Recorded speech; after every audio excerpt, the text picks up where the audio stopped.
1절부터 2장 2절까지 공독해 드리겠습니다. 그리스도를 위하여 너에게 은혜를 주신 것은 다만 그를 믿을 뿐 아니라 또한 그를 위하여 고난도 받게 하려 하심이라. 너희에게도 그와 같은 싸움이 있으니 너희가 내 안에서 본 바요 이제도 내 안에서 듣는 바니라. 그러므로 그리스도 안에 무슨 권면이나 사랑의 무슨 위로나 성령의 무슨 교제나 긍휼이나 자비가 있거든 마음을 같이하여 같은 사랑을 가지고 뜻을 합하여 한 마음을 품어. 아멘. 오늘 같은 마음을 품는 공동체라는 제목으로 오늘 말씀을 전하도록 하겠습니다. 바울이 빌립보 공동체를 향하여서 권면하고 있는 내용을 우리가 살펴보고 있는데요. 오늘 2절 말씀을 보면은 같은 마음을 품는 공동체가 될 것을 권면하고 있습니다. 근데 이제 2절부터 우리가 읽지 않았지만 이제 4절까지 보면은 쭉 내용이 나오고 4절 마지막에 나의 기쁨을 충만케 하라 라는 이런 말로 이제 맞춰지죠. 그러니까 2절과 4절이 원어를 보면 한 문장이라고 이렇게 생각을 하시면 됩니다. 그래서 이 긴 한 문장의 말을 가지고 이제 권면을 하는데 헬라어 원어를 보면은 어떻게 되어 있냐면은 나의 기쁨을 충만케 하라 라는 이 말이 제일 먼저 나와요. 플레로사테 무텐 카라 나의 기쁨을 충만케 하라. 어떻게 했어요? 같은 마음을 가지고 같은 사랑을 가지고 한 마음 한 뜻이 되어서 이렇게 해서 나의 기쁨을 충만케 하라 라고 이렇게 권면을 하고 있는 거예요. 빌립보 성도들이 마음을 같이하여서 같은 사랑을 가지고 뜻을 합하여 한 마음을 가져서 바울 자신의 기쁨을 충만케 하라.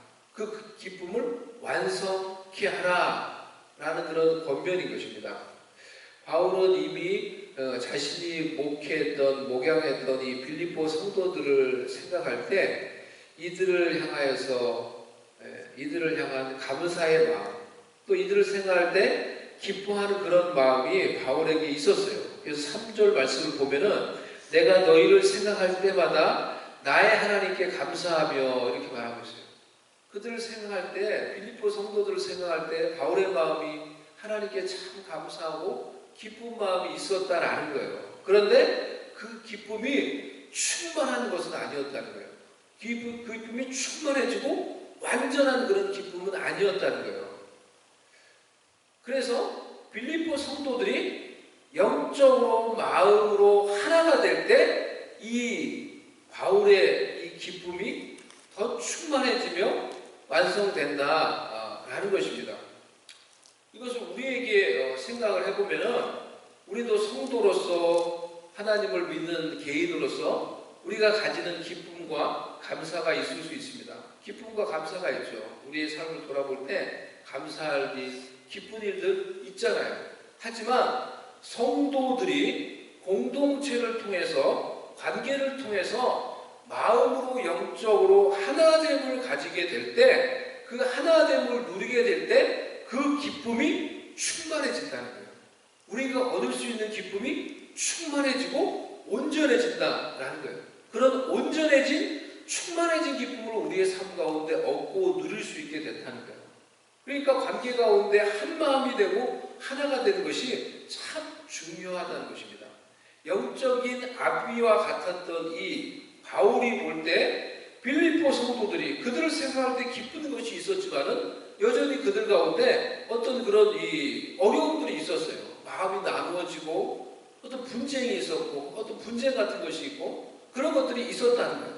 그런데 그런 빌립보 성도들의 마음이 나누어지지 않고 분쟁이 끝이 나며 그래서 그들이 마음이 하나가 되며 사랑하며 한 뜻이 될 때 바울에게 그 기쁨이 충만해지게 된다는 거예요. 마치 부모가 자녀들을 볼 때 자녀들이 막 싸우고 그러는 것이 아니라 싸우지 않고 마음이 나누어지지 않고 하나가 되어서 우애가 정말 좋고 서로 사랑하며 지낼 때 부모의 마음이 어떻습니까? 부모의 마음이 제일 기쁜 거죠. 그때 제일 부모의 마음이 기쁜 거예요. 부모가 된 거니까 우리가 이제 그게 뭔지 조금 알 수가 있는 거죠.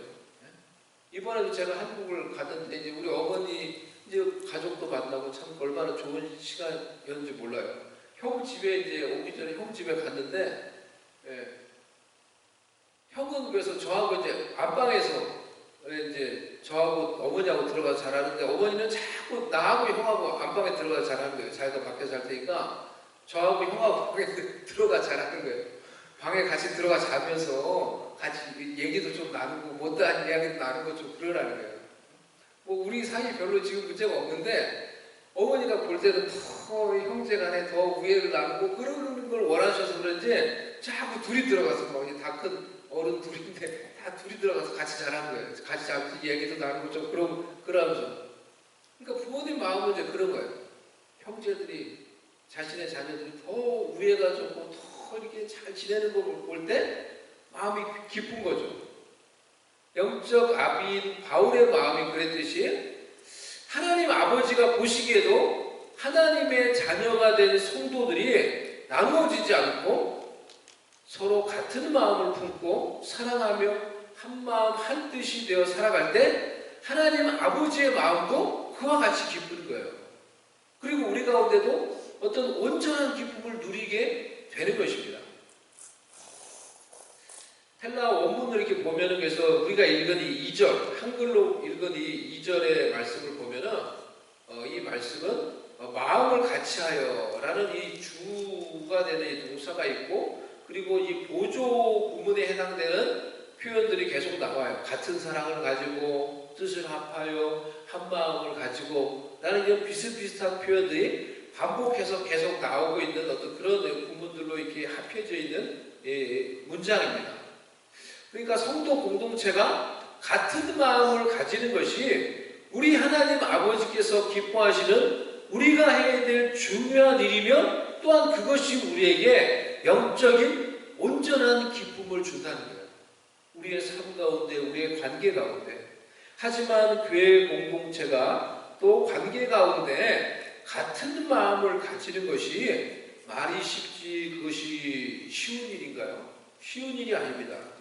우리의 면면을 들여다볼 때 그것은 때로는 불가능한 것처럼 보여질 정도로 쉽지 않은 일이라는 것을 우리가 생각을 해보면 알 수가 있습니다. 겉으로는 우리가 다들 좋아 보일 수 있지만은 그 생각들이 다 나누어져 있는 사람들이 같은 마음을 가진다는 것이 현실적으로 가능하지 않은 것처럼 느껴질 수 있는 것입니다. 하지만 우리는 이 현실 세계에서 불가능해 보이는 이러한 말씀조차도 겸손한 마음으로 말씀 앞에 앉아서 이 말씀을 통하여 우리를 돌아보며 말씀으로 우리를 비춰볼 때 말씀을 통해서 우리를 새롭게 하시고 우리의 관계를 새롭게 하시고 우리의 공동체를 새롭게 하시는 그런 하나님의 은혜를 경험할 수 있게 될 것입니다. 어떻게 우리는 그러면은 하나님의 말씀대로 같은 마음을 가지는 공동체를 만들어갈 수 있을까요? 오늘 두 가지를 말씀을 드리도록 하겠습니다. 간단히 첫 번째, 하나님을 위하는 마음으로 하나 되는 것이 필요합니다. 각각의 우리의 생각과 우리의 형편과 우리의 처지가 다 다르지만은 하나님을 위하는 마음으로 우리는 하나가 될 수가 있습니다.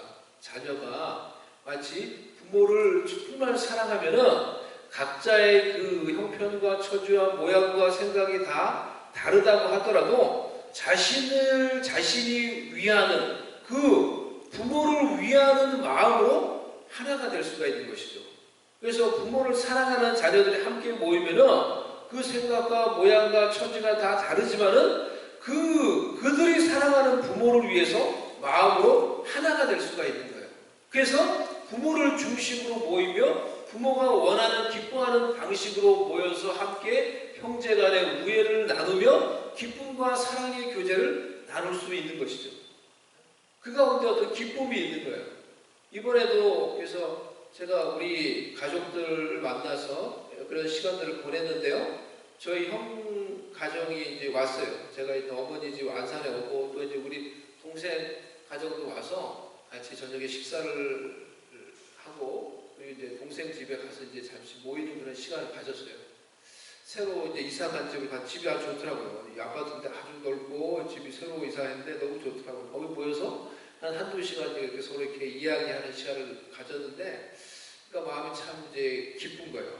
그 시간을 통해서 뭐 옛날 이야기도 하고 또 컸던 이야기도 하고 막. 그래서 우리 형님이 자기가 이제 우리 동생이 은미인데 우리 은미를 자기가 막 다 키웠다는 거예요. 자기가 다 키웠다면서. 그 전혀 사실이 아니거든요. 그래서 전혀 사실이 아닌데 자기가 키웠다는 거 막. 자기는 맨날 논다고 정신이 없었는데 제가 볼 때는 그래서 웃기지 마라.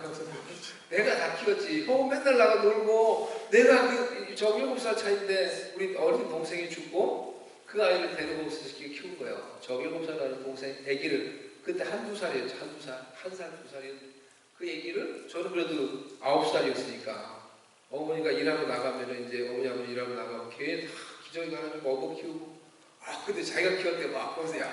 그 기억이 막 그런 얘기 하면서 이제 옛날 얘기도 하고 뭐 힘든 이야기도 하고 서로 이렇게 이야기하는데 참 마음이 기쁘더라고요. 가족 간에 그런 이야기를 나눈다는 게 참 기쁜 거예요. 우리 그래서 조카가 우리 은미 제 동생이 이제 딸이죠. 조카애가 있는데 혜빈이라고 제 동생하고 너무 닮았어요. 그래서 제가 조카들을 보면 참 마음이 기뻐요. 제 동생하고 닮고 그래서 마음도 기쁘고 또 완전 아직까지도 애기 같아. 이제 대학을 가는데 그래서 그날도 막 내가 뭐 가만히 애기 같더라고. 애기 가만히 있고 이제 그렇게 조금 있던데 근데 걔가 하는 말이 그런 말 했다는 거예요. 엄마한테 은미한테 삼촌이 한국에 왔으면 좋겠다고. 삼촌이 오니까 가족들 다 모여서 이야기 나누는데 명절같이 좋았다는 거예요. 명절날같이 좋더라는 거예요. 아무것도 안 했는데 걔는 근데 같이 있는 게 그렇게 좋은 거예요. 가족이라고 하는 것이 그런 것이죠. 그러니까 사랑하는 부모를 중심으로 그렇게 부모가 원하는 방식으로 서로 형제간의 우애를 나누고 사랑과 기쁨을 나누는데 그 가운데 진정한 어떤 기쁨이 있고 위로가 있고 회복이 있는 것이죠. 성도들이 같은 마음으로 하나가 되는 것도 비슷한 방식이라는 거예요. 그런 방식으로 성도들이 하나가 되는 거예요.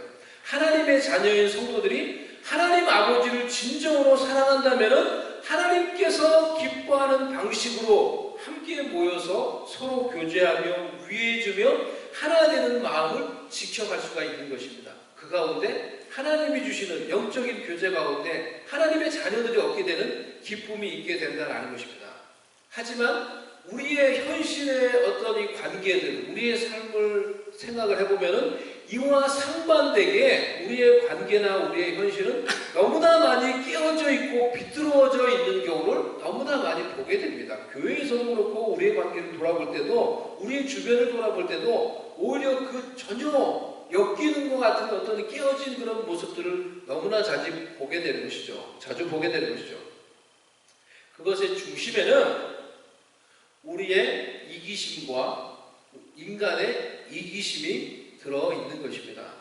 하나님을 위하며 다른 사람들을 위하는 마음 대신에 오직 자신만을 최우선으로 여기는 이기심이 사람들의 마음 깊은 곳에 자리 잡고 있기에 그런 이기심이 중심이 되어 있는 인간관계 속에서 하나가 되고 한 마음을 이루고 한 뜻이 되어서 하나님의 뜻을 이루는 것이 불가능해지는 거예요. 그것이 불가능한 것처럼 보이는 거예요. 그러니 우리는 이 같은 마음을 가지라는 이 하나님의 말씀을 통하여서 그것을 현실 세계 가운데 불가능하게 만들어버리는 우리 속에 자리 잡고 있는 우리의 죄악된 본성, 이기심을 볼 수가 있어야 하는 것입니다. 이기심은 우리의 죄악된 본성과 깊이 연결이 되어 있어요. 어린아이라고 해서 이 이기심이 없는 것이 아니죠. 아니 오히려 어린아이일수록 훈련되지 못하고 말씀 가운데 양육되지 못한 아이일수록 이 이기심에 사로잡혀서 자신의 인생을 살아가려고 하는 것을 우리는 너무나 자주 많이 볼 수가 있어요.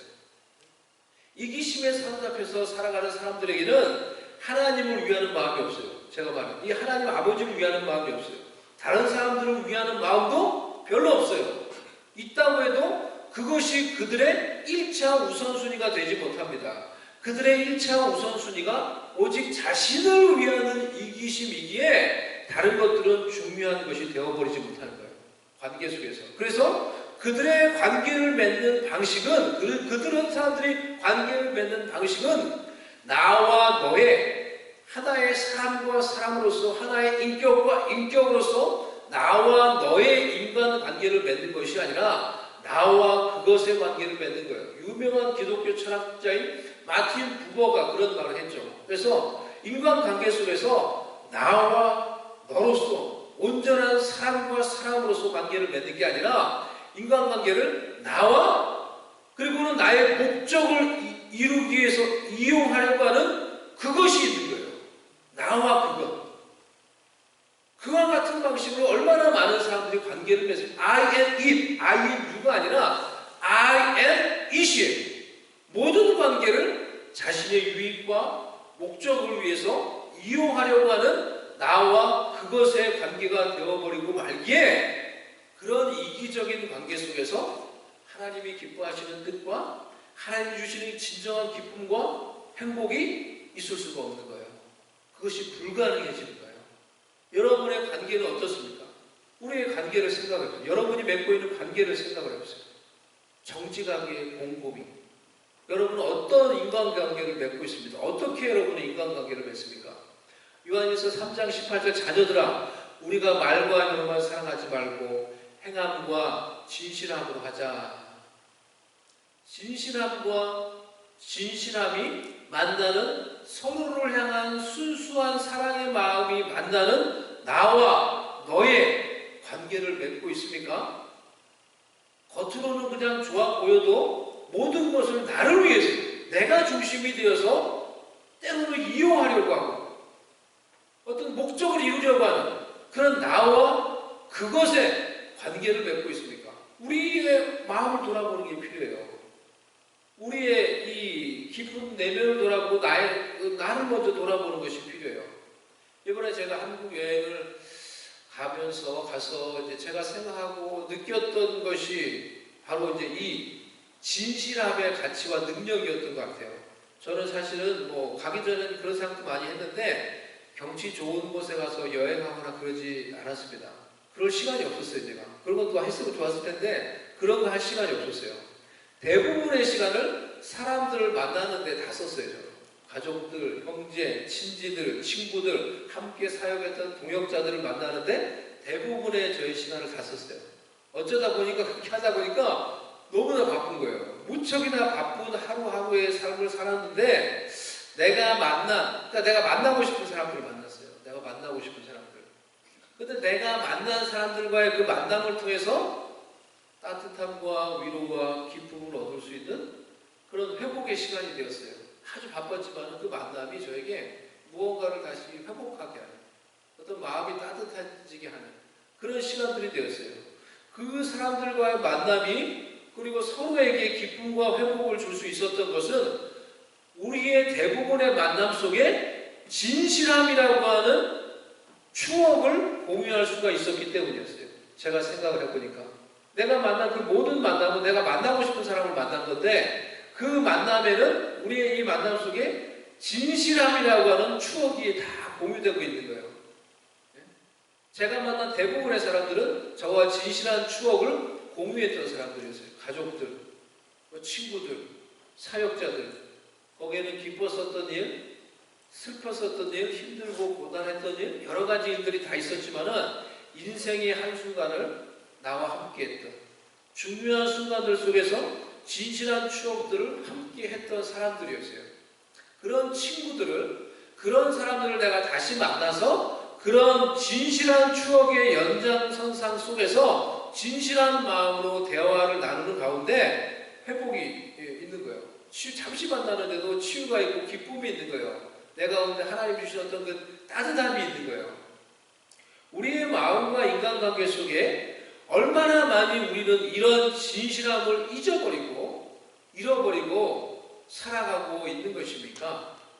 자신의 이기심이 마음과 삶의 근원이 되고 있는지도 모른 채 때로는 사람들을 이용하기 위해서 나의 목적을 이루기 위해서 우리는 사람들을 대하고 인간관계를 맺으며 사람들과 관계를 맺어 가려고 합니다. 저도 그랬던 적이 참 얼마나 많이 있었는지 몰라요. 그런데 그런 인간관계가 시간이 지나면 우리가 인생을 살아보면 살아볼수록 얼마나 덧없으며 의미 없으며 때로는 그것이 상처뿐이며 하나님의 기뻐하시는 뜻을 이룰 수 없다는 것을 우리가 인생을 살아보면 점점 우리가 더 성숙해져 가면 그것을 더 알게 되는 거예요. 사랑하는 여러분, 혹 우리 속에도 있을 수 있는 이 이기심을 우리가 들여다볼 수 있기를 바랍니다. 관계를 통해서 사람들을 이용하며 그저 자신의 목적을 이루려고 하는 그런 얄팍한 이기심 속에서 삶을 내가 하루하루를 때로는 살아가는 것이 아닌지 자신을 돌아보며 서로를 돌아보며 우리의 자녀들 또한 이 하나님의 말씀 위에 올바로 세우기 위해서 우리가 노력을 해야 되는 것입니다. 존 웨슬레의 어머니 수잔나는 정말 이 수많은 이 자신의 자녀들을 말씀으로 양육하기에 아주 애를 썼던 그런 어머니였는데요. 이런 말을 했어요. 수잔나가 자녀들을 19명을 놓고 거의 그 중에 반은 죽고 반을 키웠는데 반이 그걸 다 훌륭한 목사님이 되고 위대한 그런 사역자가 되고 막 이런 거예요. 그런데 수잔나가 이런 이야기를 했어요. 어렸을 때부터 5살? 제가 알기로는 제 기억으로 한 5살인데요. 5살 아니면 그거보다 더 어렸을 때부터 아이들을 어린아이의 마음속에 있는 이 죄악된 본성에서 나오는 이기심을 다룰 수 있도록 어렸을 때부터 5살 때부터 때로는 그것보다 더 어렸을 때부터 자녀들을 훈련시키며 그것을 극복하고 절제할 수 있도록 훈련시키며 자녀들을 양육해야 한다라고 이런 말을 했어요. 그리고 실제적으로 그렇게 자녀들을 키운 거예요. 어렸을 때부터. 하지만 지금 우리의 상황과 우리의 삶을 돌아보면은 자녀가 적으니까 또 자녀를 사랑한다는 명목 아래 많은 경우에 어떻게 합니까? 아이들 속에 있는 죄악된 본성, 이기심을 훈련시키며 말씀으로 절제하며 그렇게 양육을 하는 것이 아니라 모든 것들은 아이들이 원하는 방식대로 하도록 다 허용함으로써 그저 자신의 죄악된 본성을 따라 살아가도록 자신 속에 깊은 곳에 있는 인간의 깊은 곳에 있는 이기심을 따라 살아가도록 그렇게 살아가는 무서운 성인 아이를 만들어가는 경우가 얼마나 많이 있는지 몰라요. 얼마나 많이 있는지 몰라요. 그래서 그렇게 잘하지 못했을 때 그런 어른이 됐는데도 얼마나 그 이기심을 따라서 살아가려고 하는지 그런 모습을 우리가 보게 되는 것입니다. 그렇기 때문에 지금이라도 우리를 돌아보며 서로를 돌아보며 자녀들을 돌아봐야 하는 것입니다. 말씀 앞에서 우리의 이기심, 이 죄악된 본성을 내려놓는 것을 훈련하며 진정 하나님을 위하는 삶의 방식을 선택하려고 할 때 우리는 하나님 아버지를 위하는 그 마음으로 하나가 될 수 있는 것입니다. 이기심을 내려놓고 그래서 같은 마음을 가지고 하나님이 기뻐하시는 뜻을 위하여 하나가 되어서 하나님의 뜻을 우리의 삶과 공동체 가운데 이뤄갈 수 있는 주님의 성도들이 될 수 있기를 바랍니다. 두 번째, 같은 마음을 가지는 공동체를 만들기 위해서 서로를 위하는 마음으로 하나 되라는 것입니다. 이기심을 내려놓고 진정으로 서로를 위하는 마음을 가질 수 있을 때 우리는 진정한 친구가 될 수 있는 거예요. 그럴 때 정말 사람과 사람으로 나와 너의 진정한 관계를 우리가 맺을 수 있게 되는 거예요. 성도의 관계를 맺으며 교통하며 하나 될 수가 있는 거예요. 반대로 마음속에 여전히 자신만을 위하는 이기심을 다루지 않고 숨겨둔 채 사람과 사람, 나와 너의 관계가 아니라 사람을 그저 자신을 위해서 이용하려고 하는 나와 그것의 관계를 우리가 맺어간다고 하면은 그 관계 속에서 어떻게 하나님의 뜻이 이루어집니까? 어떻게 하나됨이 이루어집니까? 불가능한 거예요. 다시 주의 말씀으로 권면을 드립니다. 여러분의 관계는 어떤 관계입니까? 나와 너의 관계입니까? 나와 그것의 관계입니까? 하나님과의 관계도 마찬가지예요. 우리가 진실함과 진실함이 마주하는 관계가 아니라 하나님 관계 속에서도 나와 그렇게 하는 분은 그렇게 하는 거예요. 하나님과 관계를 맺는 것도 하나님을 나를 위해서 이용하기 위해서 하나님을 나의 목적을 이루는 어떤 수단으로 생각하면서 하나님과의 관계도 그와 같이 맺는 거예요. 나와 그것으로 나의 목적을 이루는 대상으로 생각하고 관계를 맺는 거예요. 하나님은 100% 인자하시며 100% 진실하신 분이에요. 이번 주에 제가 말씀을 개인적으로 읽으면서 이제 은혜 받았던 한 부분인데요. 시편을 이제 읽었는데 이번 주에 자주 시편 기자 이런 이 노래가 있죠.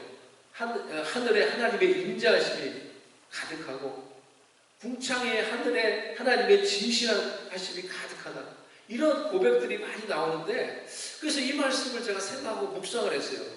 시편 32편 5절에 여호와여 주의 인자하심이 하늘에 있고 주의 진실하심이 공중에 사무쳤으며, 시편 108편 4절 주의 인자하심이 하늘보다 높으시며 주의 진실은 궁창에까지 이르나이다.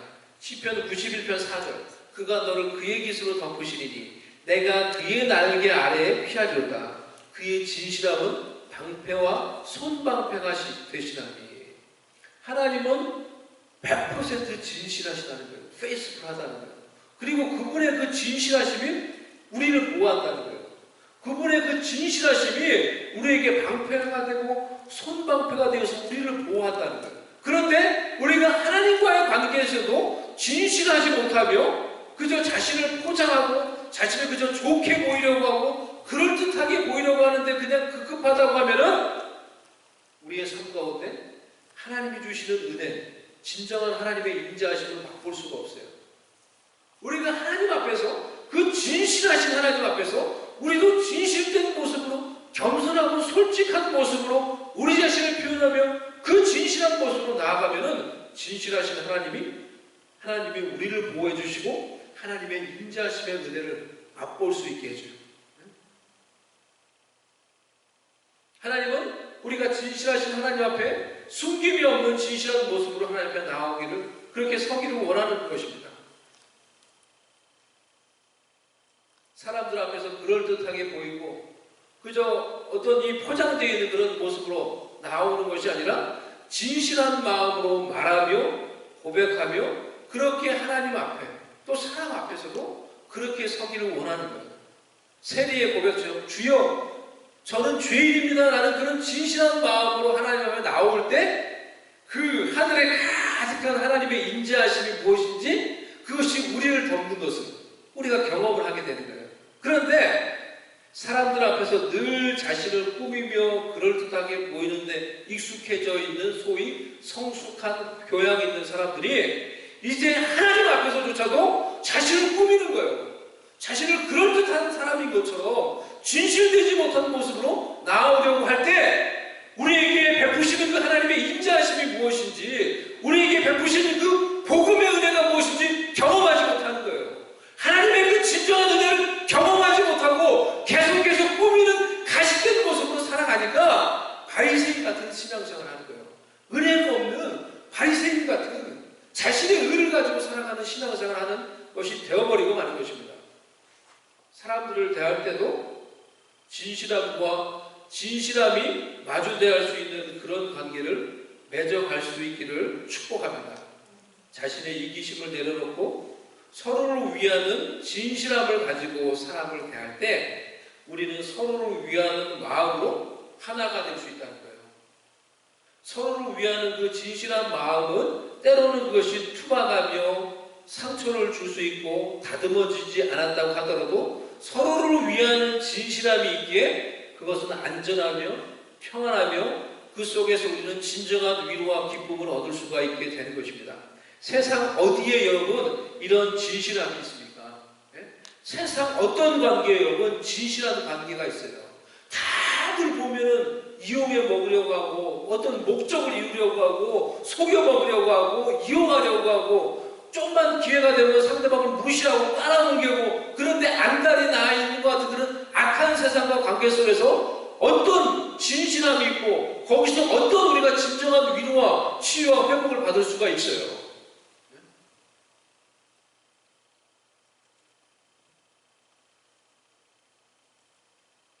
여러분에게는 어떠한 진실함이 있습니까? 우리 속에 이기심과 가식과 그럴듯하게 보이려는 그런 마음들을 내려놓고, 그런 나를 포장하는 그런 말들을 내려놓고 하나님의 말씀을 통해서 진실함을 회복할 수 있는 자들이 되시기를 바랍니다. 그러기 위해서 용기가 필요해요. 진실하려면 용기가 필요해요. 하나님과 사람 앞에서 진실하려면 용기가 필요해요. 왜? 나의 부족한 모습을 얘기할 수 있어야 되기 때문에 용기가 필요해요. 그거 하기 싫어서 우리가 말을 불러대는 경우가 얼마나 많이 있어요.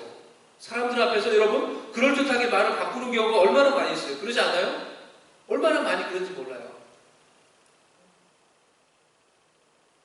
하지만 우리가 정말 진실함을 가지고 하나님과 사람 앞에서 포장하는 것이 아니라 둘러대는 것이 아니라 용기를 가지고 진실한 마음을 가지고 진실을 말할 수 있을 때 하나님의 은혜를 경험하는 거예요. 복음의 은혜를 의지하면서 정말 복음의 은혜 가운데 살아가는 거예요. 그렇기 때문에 남을 긍휼히 여길 수 있고 내가 복음의 은혜로 살아가고 있기 때문에 내가 어떠한 자인지 알기 때문에 남을 용서할 수 있는 거예요.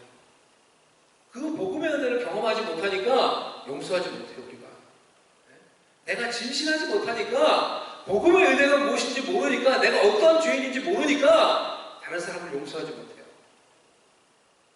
다른 사람을 그렇게 진실하게 대하지 못해요. 같은 마음을 가지는 게 어려워지는 거예요. 우리의 관계 속에 진실함과 진실함이 마주대하고 그 진실한 사랑의 마음 가운데서 하나가 되어서 같은 마음을 품고 하나님이 기뻐하시는 같은 뜻을 품고 하나님의 뜻을 하나님이 기뻐하시는 일을 이루어갈 수 있는 복된 주의 공동체, 그런 주의 가정, 그런 관계를 만들어갈 수 있는 주님의 성도들 될 수 있기를 주님의 이름으로 간절히 축복을 드립니다. 이 시간에 우리 한번 같이 한번 기도하십시다. 오늘 제가 나눴던 어떤 이 말씀, 우리가 나눴던 말씀 생각하며 우리 자신을 돌아보며 또 우리의 관계를 돌아보며 또 우리의 마음을 먼저 우리 자신에게 적용하면서 우리 자신을 돌아보며 하나님 아버지, 내가 하나님과 사람 앞에서 진실한 자 되게 해주세요. 다른 말로 하면 용기 있는 사람 되게 해주세요. 진실을 말할 수 있는 용기 있는 사람 되게 해주세요. 그럴 때 하나님의 은혜가 뭔지, 나를 돕는 그런 부족한 나에게 베푸신 하나님의 은혜가 뭔지 우리가 늘 잊지 않을 수 있습니다.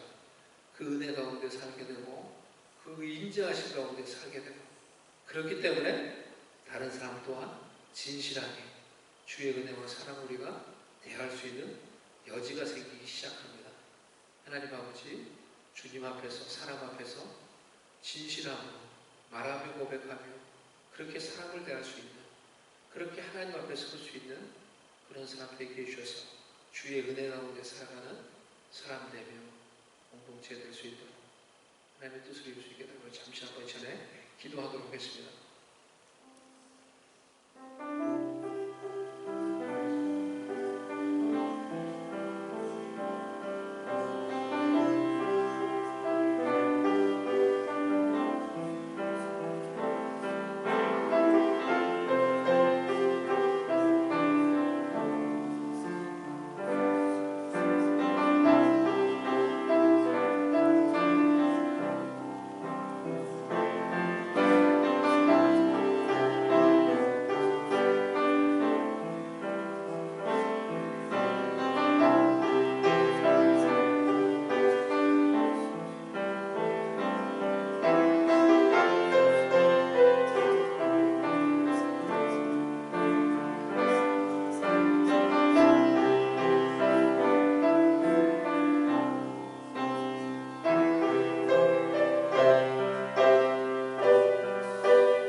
그 진실한 자에게 베푸시는 하나님의 인자하심이 무엇인지, 복음의 은혜가 무엇인지 늘 경험하며 그 은혜 속에서, 긍휼 속에서 사랑을 긍휼히 여기며 진실이 대하며 한 마음을 품고 용서하며 하나님의 뜻을 이루어갈 수 있는 진정한 주님의 성도가 되고 공동체가 될 수 있도록 아버지, 우리에게 은혜를 주시고 용기를 주시고 믿음을 주시옵소서.